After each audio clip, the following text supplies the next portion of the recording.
Get in on the action this season with Underdog's Pick'em game. Select higher or lower between 2 and 8 players and compete for up to 325 times your entry. Use code DIRECTOR when signing up to receive up to $1,000 in bonus cash and a free pick.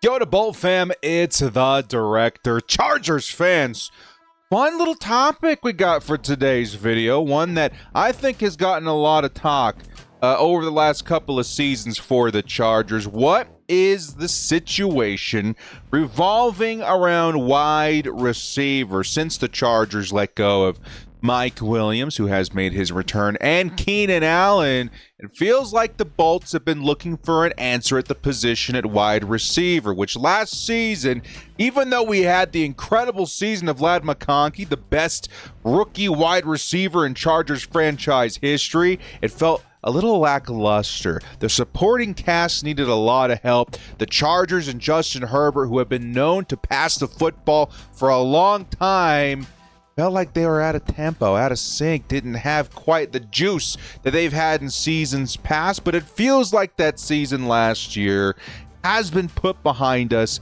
With a lot of the signings the Chargers have made this season, we took a huge step forward in terms of making the offense a very, very nice unit. I think the wide receiver position and receiving in general is going to look a lot better in the 2025 Los Angeles Chargers. And I wanted to give you guys a look at what the receiving room is going to look like in comparison to what it was last year. And honestly, dudes, again, I think we took a big step forward. I'm very excited to see how this all shakes out. I think you're starting to see the new generation of Justin Herbert, Ladd McConkey, Trey Harris, et cetera, be ushered in. Whereas, you know, the Bolts of old with Keenan and Mike and Phillip Rivers, we're starting to see that new version emerge. And I think you're going to start seeing some pretty cool evidence of that as soon as this year. Before we do get things started, man, shout out to the sponsor, Underdog.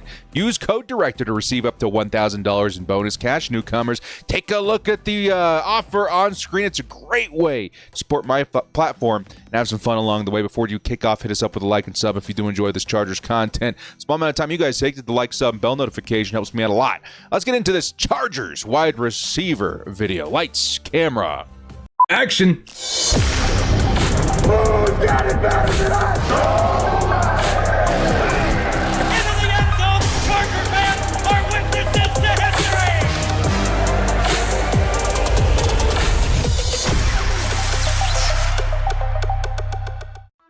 Your Chargers wide receivers reborn. Let's take a look at what the Chargers looked like last year, man. It does feel like the receiving game was the worst that we've seen in a long time. But what does kind of shock me is that, you know, Justin Herbert's still nearing 4,000 yards. Yeah, he only put up the 23 touchdowns, but that's a big part of our game that we got to get, you know, improved in order for the offense to really carry their weight with what the defense has been putting up lately. But I really do think we need to focus in on the individual weapons of a Justin Herbert and how that affected the pass game last season. Maybe a little smaller. Let's go actually one more. I'll get you guys there on the side. Ladd McConkey being wide receiver one. We'll just kind of take a quick glance at some of the stats that were posted last year and why Justin Herbert maybe was perceived as a quarterback that didn't have all the weapons that he needs. We're seeing other teams like the Bears load up on weapons for their young quarterback. And meanwhile, the Chargers and its fans feel like we have a lack of weapons to support Herbert in that aspect. Of course, Ladd McConkey having a fantastic season. We want another receiver to the caliber of Lightning Ladd. Quinton Johnston, 711 yards. I think there's another stat there that we're going to go over, but let's keep going down the list. Josh Palmer, who's no longer with the team, 584 yards, 65 targets. That's going to have to go somewhere, folks. Will Dley with 481 on 64 targets. 19 here, 38 here on Smart and Dobbins. Those are going to be distributed as well. And then a little bit of pocket change from other receivers like Darius Davis for 100, Simi Fehoko for 100, Jaylen Rager for 100, Hayden Hurst for 73. Feels like this ball was spread around quite a bit, and it's because in terms of reliable targets that are kind of always there, ready to rock, Ladd McConkey feels like the only stable option for Justin Herbert last season. Yes, Quinton Johnston had his moments. We'll talk more about him in just a second. But for the most part, the amount of targets spread around, the amount of statage, distributed between how many players here is an indication of lack of stability in your top 3 or 4 weapons for your quarterback. So let's go ahead and start off with the new Los Angeles Chargers wide receiver room, why we think this position has been reborn, and why the new hotness of the Chargers offensive weapons is making their entrance this season as a unit. And I think there's one pick in particular we're going to get to that'll get you guys jacked about that. First off, we got to talk about what we have to work with, okay? It's not like the Chargers are completely without options for Justin Herbert. 1,149 yards, 7 touchdowns for Ladd McConkey last season. Let's take a look one more time. 112 targets. Absolutely absurd. 82 receptions. You know what this kind of reminds me of? This kind of reminds me of the stability brought to the position for so many years of Keenan Allen, right? Keenan Allen, it wasn't out of the realm, of normacy for him to have 100, receptions or, 120 targets or whatever. He was all reliable. Keenan Allen, one of the best Chargers wide receivers of all time. It's been strange without him, but here comes Ladd McConkey, who brings a whole lot to the position. Maybe a little bit smaller, but man, he really does bring that route running, that crispness, that ability to get open and separation. And now with the new element of speed brought to the position, he did run a pretty nice 4.4. You guys see it, and you saw it all over the field last year in terms of his speed, ability to break away and provide big playability for Justin Herbert. You add that element on top, it's very clear why Ladd McConkey is being perceived as the Chargers wide receiver 1 for the foreseeable future. It's because he is that good. After the catch, he's got that signature little, step back and he accelerates really, really nice into the big play, into open field. Ladd McConkey is awesome. And I almost forgot to mention, I gave everybody a little nickname. We're going to call it Lightning Ladd, this one. Just because, he's already been very established. Got a little nickname for the situation of every wide receiver going forward. So Lightning Ladd, I really do believe is going to still have that same impact next season. But I also want to add a little bit of extra juice on every single one of these receivers to give you guys maybe a bit of a spitball prediction for how I think they're going to perform this season with now a surrounding cast that is much more complete. Ladd McConkey could take a step forward, man. I would not be shocked in the least if McConkey put up closer to 1,300 yards, double-digit touchdowns. Now, considering defenses are going to have to respect the deep ball. Ladd McConkey does some of his best work out of the slot. Ladd McConkey, can take an underneath route all the way to the house if necessary. He's got the speed. He's got the maneuverability. Ladd, dude, when you think about Ladd with extra space, you think about Ladd having an exceptional season. It's going to be tough, man, to top his rookie year. He was absolutely fantastic, but you got to think now him as a featured weapon, Ladd with, extra space to operate. He could definitely take a step forward and be one of the better wide receivers in the entire NFL. I think he started out to one of the top 10 last season. Absolutely insane in his rookie year. Let's see him double down into next year with a little bit more help outside of that. Because one more thing I do want to point out before we move on to the next receiver. Ladd McConkey, it's tough to really take that next step forward when the defense knows you're the only guy out there. And despite that, Ladd McConkey put up some insane numbers. I think the best, most defining game of Ladd McConkey's rookie season was, unfortunately, that AFC wildcard matchup versus the Houston Texans. Ladd was the only receiver really out there. I think, honestly, all the other receivers combined didn't even come close to his yardage. 200 yards. I think it was a pair of scores too, right? He was the offense in that game. And that defines the situation we got on our hands right now. Ladd is incredible, but he cannot succeed by himself. He needs help. The offense cannot operate on his shoulders alone. He can still do individually fantastic every week, but he needs help, and the offense needs more weapons, and I think that's what this video is going to provide. One more receiver from last season to keep in mind, Quinton Johnston. Now, this is where things get a little tricky because, yes, Quinton Johnston, in my eyes, it's going to be tricky for him this year. It's not going to be as a paved road as it has been in the last couple of years in terms of volume. He was really a needed commodity on this roster, despite his concerns of dropping the football, his lack of X usage, considering his size and his speed. You would think you could use him more on the outside. No, that's definitely not the case with Quinton Johnston. But this year is going to be a little different. I call this one Quinton Johnston the danger zone for a couple of different reasons. One, taking a look at his stats last year: 55 receptions, okay, 91 targets, okay, 711 yards, 8 touchdowns. He did drop 7 passes. That is going to be the caveat of Quinton Johnston. Now, there's 2 stats that are yin-yang here for me. The double-edged sword on one side, 7 drop passes, yikes, doesn't look good. Chargers fans, I have seen get to a point over the last 2 seasons, frustrated. They're done. They want Quinton Johnston to maybe take a step down, let the next guy get an opportunity because of that lack of security when you throw the ball to Quinton Johnston. And, it's tough to defend because I don't know how much more improvement we saw from Quinton Johnston in that stat between his rookie season and last season. But I would be lying to you guys if we didn't see some improvement. Quinton Johnston, 711 yards, definitely better than his rookie season by a lot. And the 8 touchdowns is where things got really interesting. That's why I like calling him the danger zone. Danger zone in the end zone. We need more weapons in the end zone, folks. Remember how many touchdowns Justin Herbert put up last season? Let's go take a look one more time. It was 23, right? 23 touchdowns, and 8 of those were to QJ. Quinton Johnston, he does have value on this roster. He does bring, an element to the team that we need. We need to put up points.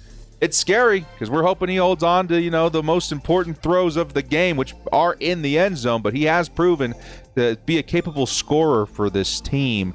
But he needs to be used more appropriately. I think the emergence of Ladd McConkey certainly helped him out in his second season. The Chargers were able to utilize him maybe a little bit more to his strengths now that Jim Harbaugh and team are more aware of his skill set, more willing to let him play to his skill set, which is probably going to be more, underneath stuff, slants, Z route, or Z receiver type of responsibilities. And I do believe that QJ can maintain this pace of improvement. I don't know what to do about the drop passes, but his involvement certainly was felt last year. He was a scorer last year. We're hoping to see that continue. And maybe, like a lot of Chargers fans have been hoping, with us taking a step back, now that we have other weapons, and being able to utilize him more finitely with his particular skill set, maybe, just maybe, that does unlock the next step for Quinton Johnston, which, hey, man, if we can get close to those stats again with maybe a few less drop passes, maybe a little less reliant on targets, 91 would definitely be pretty high for QJ. We'll have to wait and see how that is integrated with the supporting cast he has this year. But, hey, you never know. QJ, a lot of these wide receivers, you'll see them coming to year 3, year 4, and just really pop.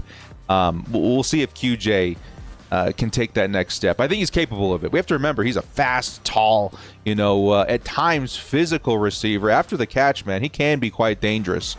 But he definitely can't be the guy when the game's on the line. You know what I mean? Like, you can use him in here now and then, get some yards, help progress the game.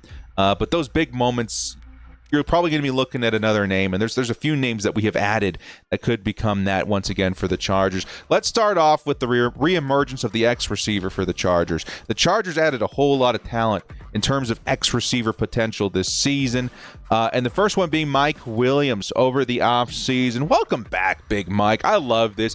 Seldom do you get to see stories like this in the NFL where a big player name or a big name player makes the return. They're still with, a player that they have chemistry. Sure, we don't have Keenan Allen back, but we do have we do have Justin Herbert, who these guys had fantastic chemistry over the course of Herbert's first few seasons in the NFL. And I do think that Mike Williams' presence was missed last year. Justin Herbert, very comfortable taking shots to the outside. What I mean by that is not a lot of quarterbacks in the league are as brave, we'll say, as Justin Herbert to give opportunities to his X receiver in coverage to make a big play. And Herbert, over the course of his, first few years in the NFL, was used to having Big Mike Williams on the perimeter, a guy that, he's covered, but we know Big Mike's coming up with it at least half of the time, if not more. I think he actually graded in the mid 60s, which is ridiculous for contested catch grades of wide receivers in the NFL, and that's just because he's a special talent. And that's why I think last season he was a bit misunderstood. By the way, I got this section called Mike Williams T800. If you guys haven't seen The Terminator, T800, the older model, gets challenged by newer models later in the movies. He likes to refer to himself as old but not obsolete, and that's absolutely what Mike Williams is to this team. Like I was saying, I feel like he was very misunderstood in the situations that he was brought into last season. You take a Mike Williams, you put him on a team with Aaron Rodgers, who can be that guy, right, in his past, but just doesn't find that trust in certain guys when he has familiarity on the roster. And last year, he was definitely Allen Lazard, Devontae Adams, right? Like, he got his guys. Mike Williams feels like he was pushed out, which is probably why he ended up getting traded to the Steelers, who also did not have a really good quarterback situation. But more so than any of that, the quarterback play, the favoritism in terms of wide receiver usage, et cetera, et cetera, et cetera, Mike Williams, I don't feel was given the opportunity even close to what he had with Justin Herbert. Those guys were in such sync. Those guys had such chemistry where it's time to take a shot. Justin Herbert trusted him to make the play, and away they go. And that's why we have so many highlights of Mike Williams turning the tides and creating big chunk plays for the Chargers. I feel like you're going to see a lot of that this season. I think Justin Herbert is chomping at the bit to pass to Mike Williams again. I think you're going to see a lot of good opportunities for Mike to go out there and make these big plays. Like we're talking about with Quinton Johnston, maybe you don't want to rely on him too often with those big moments. Mike Williams is the guy that you want to rely on in those big moments. That's why I think he's going to have a pretty solid season, much better than last season for sure. Then comes in the new hotness. Here comes Trey Harris, T1000. All right, we got Mike Williams, the T800, the older model, the T1000. You guys remember Terminator 2, the liquidy Terminator that could, form and the cop and all that stuff. It's super cool. You guys haven't seen T2, you're crazy. T1000. Trey Harris, who had 1,000 yards, 7 touchdowns in just 8 games last season, I think is going to be a force. Now, how big a presence does he have in his rookie season is yet to be revealed. I honestly think his ceiling is really high. The Chargers selected him for a reason at this point in the second round. We heard a lot of hype around his availability for the Chargers. I think it was 55, right? Pick 55 in the second round.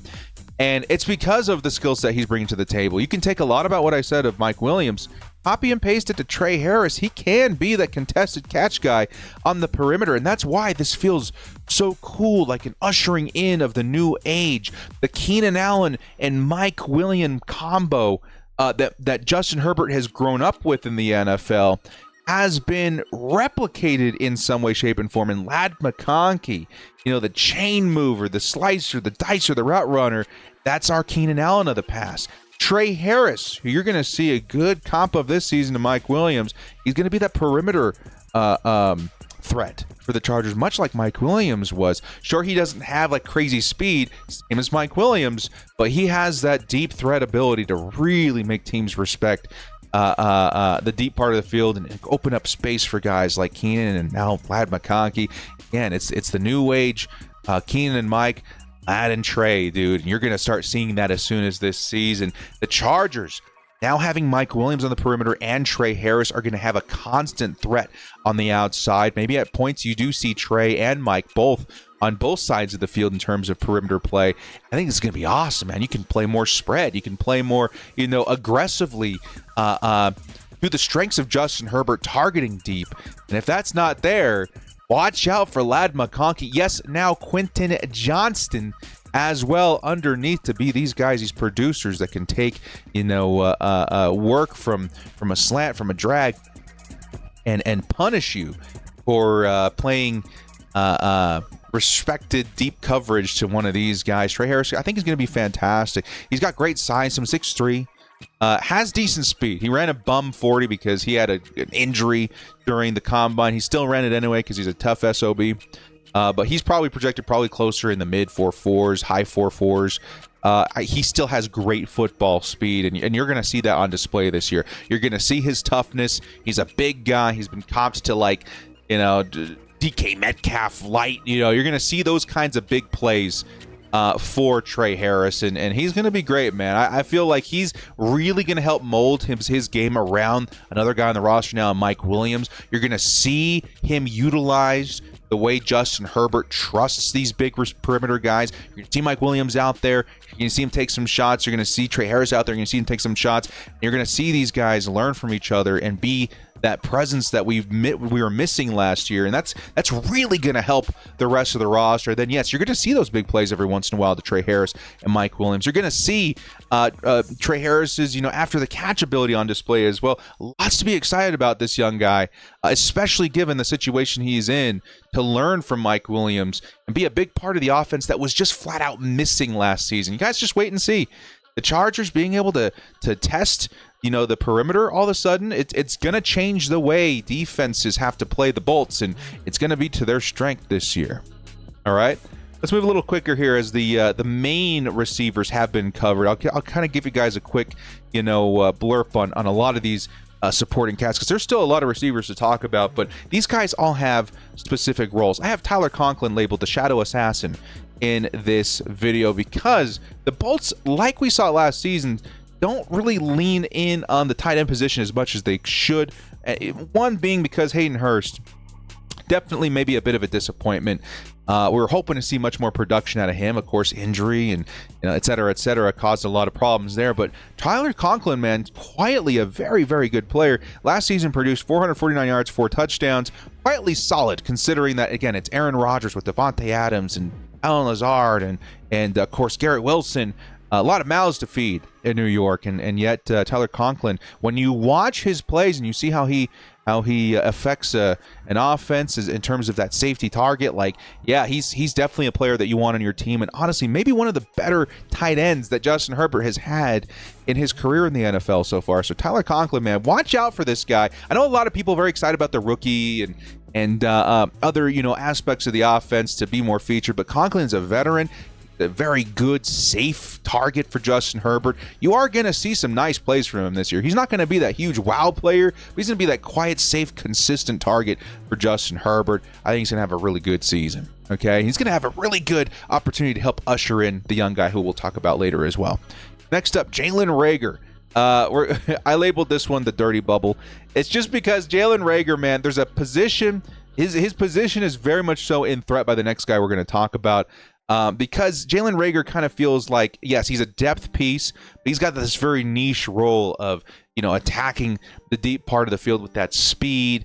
He hasn't had the best NFL career so far. Last year, 100 yards on 7 catches. That is his average over the last 3 years. It's around 100 yards. It's around 7 or 8 catches. He is that kind of specialty back pocket weapon, which...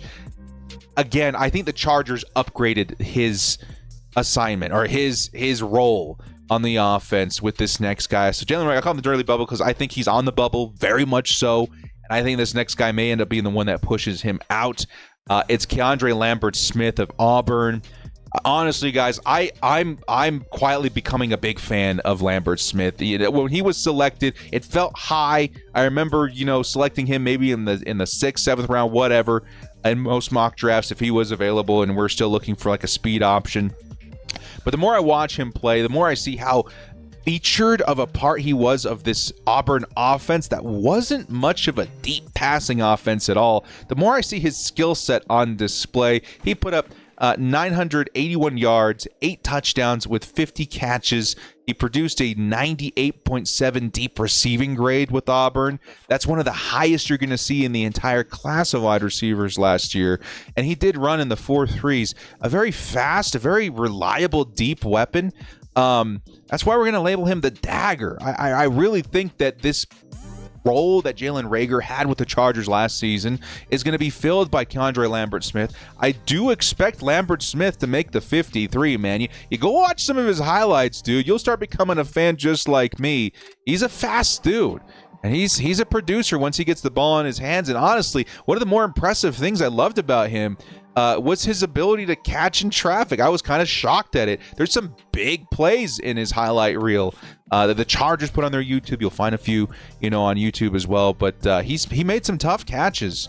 And that speed on top of it, his ability to get open in the deep part of the field on top of it, I think he could honestly be a sneaky little specialty weapon for Justin Herbert. When you got that play in front of you, you're going to convert, on 3rd and long, which we're hoping not to see as much this year. You can see a guy like Keandre Lambert Smith on the field, or you're trying to make a big play, capitalizing off a nice play action opportunity. Lambert Smith might end up being a guy. Him and Harris and McConkey, like, we're starting to see some speed on this team, man, and exciting to think what Lambert Smith could bring to the table for Justin Herbert specifically, who wants more weapons to attack the deep part of the field. Lambert Smith is a special player in that category. Next up, Darius Davis. We know the man, dude. I'd labeled him the transporter. You give him a package, and he's going to deliver. And I do think that we're going to see a lot of the same from Darius Davis this season. One of the better, special teams players in the NFL. He did produce 112 yards, 2 touchdowns last year on just 13 receptions, which is kind of bonkers. He did find a rhythm at one point with Justin Herbert. You're going to see a little bit of that this season too. Maybe some specialty plays. But we know what he is, and he's very consistent. We're very blessed to have him on the roster. Chargers special teams for a long time there were not good.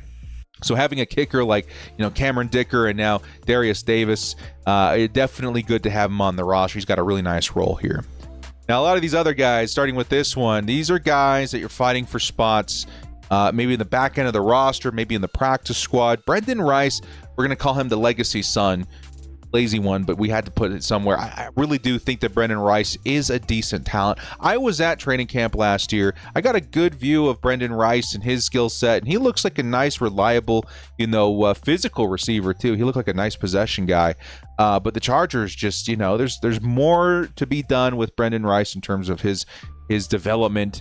I do fully expect him to remain on the practice squad. I think that he's until further notice, because maybe we do see some more, shine on him over the next few weeks in terms of off-season programs and training camp coming up. But he's not bad. I'm going to tell you guys right now. I was much higher on him last year because I saw some pretty big plays. But the Chargers evidently want to keep developing him. He's a really good practice squad, piece as of right now. And we'll kind of see how this one shakes out. But Brendan Rice, you never know, man. He had some moments that he shined, but ultimately and unfortunately, when he was given opportunity last year to step in and maybe make some plays, whether it was preseason, I do remember seeing him at least a couple times activated or part of the game.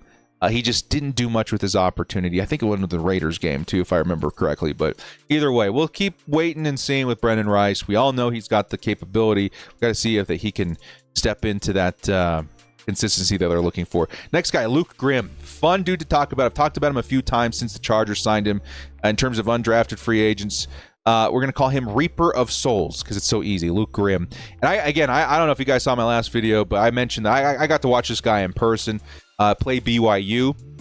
It was an unfortunate game for BYU. And one of the reasons was because of this Luke Grimm guy. He ended up getting like 7 catches and like 70 or 80 yards in that game. He was a pain in the butt in terms of converting third downs to, BYU had a pretty good defense last year. And then you get guys like, Luke Grimm out there who are really sharp route runners. He's also got nice speed on him. 4.46. You see that all over the roster with the Chargers. That's your sweet spot, 4.46.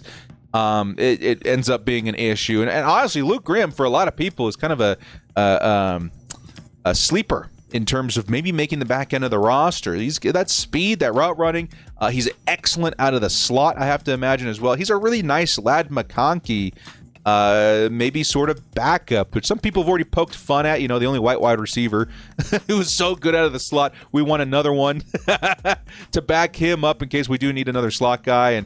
And it's funny, it's coincidental, but it is true. Luke Grimm, really, really good from the slot. He's got really good speed. You can say there's a lot of similarities between him and Ladd McConkey's game, and I think I imagine why they signed him as an undrafted guy.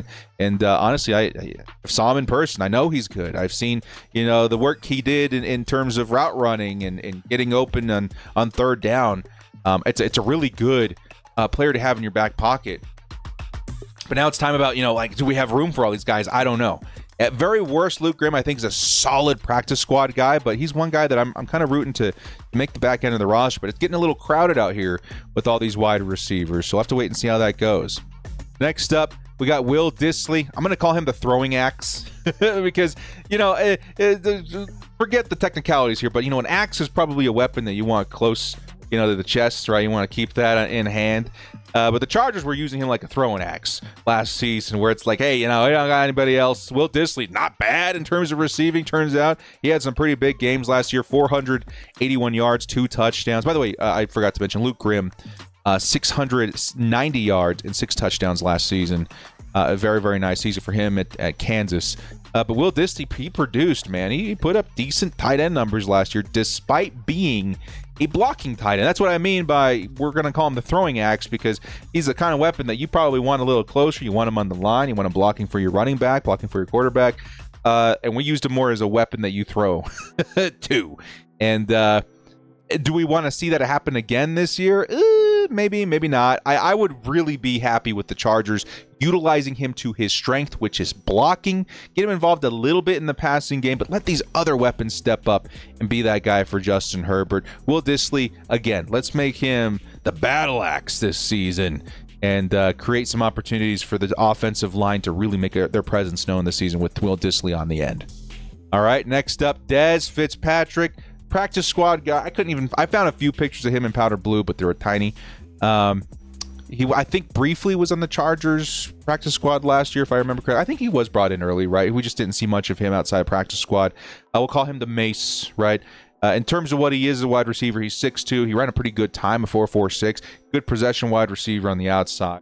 He's a practice squad guy. And honestly, you're seeing a nice turnover of Chargers practice squad players too. That's something that, you can see for a while on a squad. We saw it in the Brandon Staley, era. We saw it in the previous head coaches. They like to stick with some players in terms of their practice squad. And the Chargers, it feels like they're really turning things over to what Jim Harbaugh and all these other coaches are preferring. And it does feel like it fits more what the Chargers are trying to do. So we'll say Dez Fitzpatrick, nice little fit there in terms of practice squad play. Another guy that maybe, we're going to say practice squad guy, but also a project player. Delvin Campbell, we'll say Delvin Campbell out of South Carolina, recently signed. Okay, I think this just happened like a day ago. Got reading on him a little bit. He doesn't pop off the stats sheet, right? 312 yards. Just 12 catches, though, by the way. What's that average? Like 20-something yards per catch? Ridiculous. The guy, he produces when he gets the ball. He just doesn't get a lot of opportunities for whatever reason. But what does jump off the page? His size. He's 6'4". He ran an unofficial time in the 4.3s. I think I did read more about him maybe in the low 4.4s. Whatever the case may be, he's a fast dude for a 6'4" receiver, and he's kind of built. I was taking a look at some, photos to show for this video, and he's actually quite a built wide receiver for that size. 6'4", he's very fast, very, very familiar to some other receivers on the roster like Trey Harris. He's fun, man. I think, again, he's that big play guy. He produces. He's 6'4". He looks like a fun project. I would expect him fully to be a practice squad member this season, but I mean, hey, there's worse things to work with. South Carolina, you got the Delvin Campbell with the big size and the speed. Rocket Sanders, big size and the speed. You're seeing a lot of that being added to the Chargers roster this season. And finally, the last one I'm going to mention in this video, Aronte Gatson, the OG. By the way, Delvin Campbell, we labeled him the sleeping giant. Dez Fitzpatrick, the Mace, that big weapon with the big metal piece on the end, the staff with the metal piece on the end. Now we got the OG. I think that's what people have been calling him due to Aronte Gatson, of course. But this dude, again, we've talked about him a few times, so I won't take too much time on him, but he is a producer at the tight end position. He's a big wide receiver playing tight end, 934 yards, 7 scores last season. He lined up in the slot maybe more than any tight end in the NFL, in college ball, being like one of those best big slot tight ends in the nation. You can really line him up anywhere. He's one of the fastest tight ends in this class as well. If he ran at the combine, he would have been in second place behind Ferguson, I do believe. And this guy, he can develop into something really special. And honestly, it's one of those players, a lot like Omarion Hampton and Trey Harris. I think the Chargers are going to have a lot of difficulty keeping off the field just because that receiving ability and that speed is something that we haven't really seen from the position for Justin Herbert. I would imagine it's a match made in heaven. You're going to see some big plays from the tight end position when Gatson is on the field. Maybe you've seen a little bit of it in guys like, Donald Parham. He had some speed behind him for a big guy. Stone Smart's actually a really good comparison. Stone Smart had some big plays last year, and you're going to see a lot of that similar usage in Aronte Gatson this year. And I think Gatson has a much higher ceiling than Smart. And Smart was pretty fantastic at the end of the season there. So watch out for Gatson, man. I don't expect him to have a huge rookie season just because Tyler Conklin is such a solid, reliable target. But I do think that Gatson could sneak in at some point in the season as a nice target for Justin Herbert that maybe he pushes for a little bit more time on the field. Lastly, the last point I want to make in this video before we shut things down is the wide receiver room is so much better than it was last season. You're seeing a nice completeness in terms of different skill sets needed from different wide receivers. You got Ladd McConkey, the featured receiver, the slicer, the dicer, the guy that reliable. He's the new hotness in terms of like that Keenan Allen role. You got that Quinton Johnston, the underneath guy. He's kind of like, maybe even a red zone guy too that we're starting to learn. He could be pretty nasty. You got your perimeter guys and Mike Williams and Trey Harris, the big play, trust me, throw me the ball 50-50 opportunity guys. You got the safety guys and Tyler Conklin, and then you got a bunch of project players. Maybe you got the deep threats, like Jaylen, who maybe gets pushed out now by Lambert Smith. You got the returners. You got the, again, these guys on the practice squad that do serve different purposes as well. All these kind of wrap up to a much, much more complete and prepared wide receiver room that is going to give Justin Herbert consistency when there is a need. Right? Because you're not just seeing one guy fulfill a need. You're seeing a whole lot of guys fulfill these different roles. Right? Again, the biggest example I could probably give you is Trey Harris and Mike Williams. We want a perimeter guy. The Chargers learned from last year's season that we want a perimeter guy. And they gave him two options that we can keep consistency in that role for wide receiver. But the reason I'm showing you guys a picture of Coach Harbaugh and Omarion Hampton is because as amazing and as improved of a passing game that the Chargers are going to have this season, right? It's not as necessary as it was in seasons past because of how much better the run game is going to be. So what I'm going to say is don't be shocked if Justin Herbert does edge out 4,000 yards, maybe a little bit under, because it's not going to be the same as last year where we're just kind of playing desperate football, trying to get something working on the offense. No. The run game is going to open up a lot of opportunities for the passing game to become more efficient. This is a big development of the Chargers offense this year, man. The run game is going to affect the efficiency of the passing game. And then on top of that, having more competent receivers is going to elevate that efficiency in the passing game as well. So you have a whole lot of working for the passing game improving in 2025. Very exciting, man. Again, as exciting as it is to think about Trey Harris, maybe having his a big season this year, somewhere in the realm of, for me, I would be happy with 700-800 yards and 5 or 6 touchdowns. That would be awesome. And maybe some of these other guys like Mike Williams coming back and having some nice chunk plays, and Tyler Conklin bringing some stability to tight ends. As exciting as it is to think about all of that, this is a run-first team, and they work in unison. The run game is going to make the passing game so much better, and I promise you the run game is going to be improved. We're going to do a whole video about the run game soon as well. The passing game is going to be much improved, or it's going to help the run game as well, and it is going to be much improved. And you are going to see, defenses giving opportunities, which seems stupid, but giving opportunities to guys like Omarion Hampton to work with less in the box because they're worried about, here's Ladd McConkey who's been killing us all game, and all of a sudden it opens it up for Omarion Hampton, and vice versa, et cetera, et cetera. It's going to be a much improved Chargers offense this year. That's what I'm most excited to see. The defense was incredible in 2024. Top scoring defense in football. They're a big reason why we won 11 games.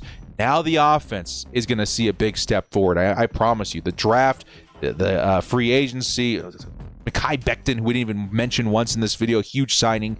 They're going to be the next unit to take the big step, and you're going to see it this year. Do we make it to the Super Bowl like Jim Harbaugh's last NFL team in their second year? I don't know, but we are much closer to it now. And I think the receiving room, that being such a big problem in seasons past, now seeing this huge improvement with this offense that's going to run through Amari and Hampton, it's going to be a beautiful thing to watch, man. So Chargers fans, watch out. Well, guys, thank you so much for joining me. This has been The Director. If you like what you saw here, hit us up with a like and sub on your way out. This has been The Director. We'll see you next time. And as always, bolt up and stay frosty. Look out, man. Ladd McConkey will say 1,380 yards, 11 touchdowns.